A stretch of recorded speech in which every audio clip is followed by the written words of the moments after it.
I want to begin by acknowledging the history of this beautiful country, recognising colonisation has taken place and deeply respecting Aboriginal peoples, past, present and our future emerging leadership.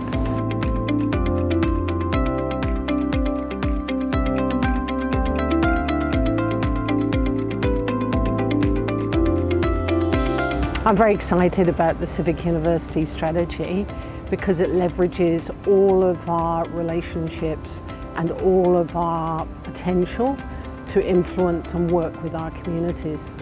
I only had time to talk about the top 3 priorities in our civic strategy today, and I'm going to cover inclusion, the partnership strategy and creation of jobs and opportunities across our regions.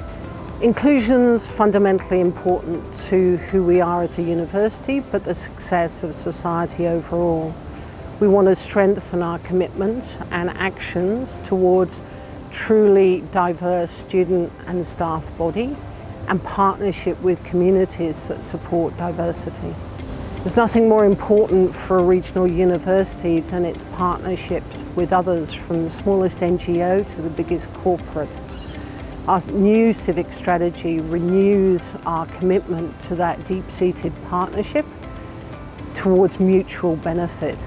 What's different in the University of Wollongong is we're not asking the question, what are we good at? We're asking the question, what are we good for? And the answer to that will come from our community's needs and aspirations. And thirdly, it's really important that we work together in these tricky economic times, particularly to grow jobs and opportunities. And our iAccelerate Centre creates new startup business and a chance to think outside the box. And at the other end of the spectrum, we've got the developing health and wellbeing precinct, which will bring with it so many jobs and opportunities to this region, focusing on needs of this region of the ageing population.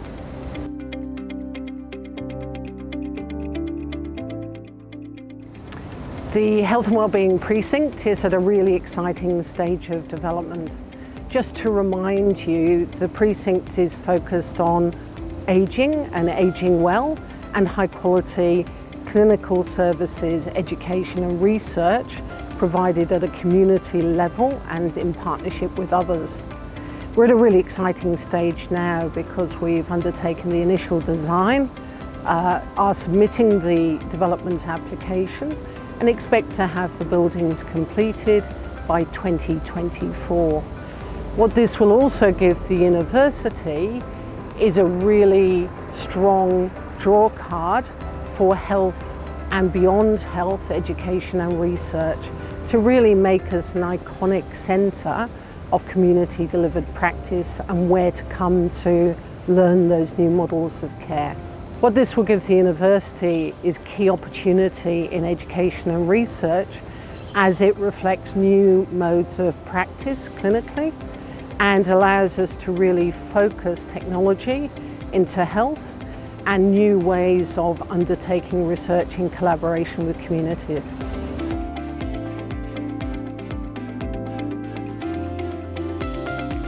I've been so impressed by our students at regional and metropolitan campuses. All of our campuses have remained open. Our students have been really adaptive in working with the technology that we've provided for them for online education, but they still touch base with each other.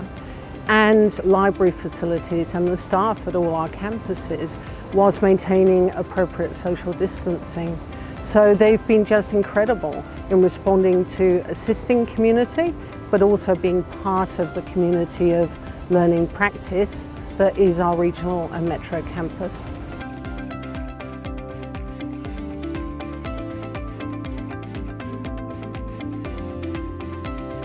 I've been hugely impressed with the leadership of the Woollyunga Centre in providing additional support to students, even though we're operating in a more remote mode of operation. And the students are continuing to enjoy strong success, 89% in high distinction or distinction categories, doing fantastically well under the Navigating Student Success strategy. And we've made progress with our Reconciliation Action Plan. This is the first year that the university in its history has had a Reconciliation Action Plan, and we're really beginning to roll out some of those key outcomes now. I'd like to take the opportunity to thank all of our students and all of our staff for an amazing contribution to what has been an exceptional year of 2020. Who would have imagined, as we celebrated the holidays at the end of last year, what we would collectively face together this year with bushfires, with COVID-19 and much more. It's been amazing to watch and be part of a collective group of talented people pulling together to do the most amazing things in what are really challenging and difficult circumstances. I think it speaks a lot to our humanity as an institution and our capacity to adapt to the most extraordinary circumstances. And it speaks well of the future of the University of Wollongong that we have these people as part of our family.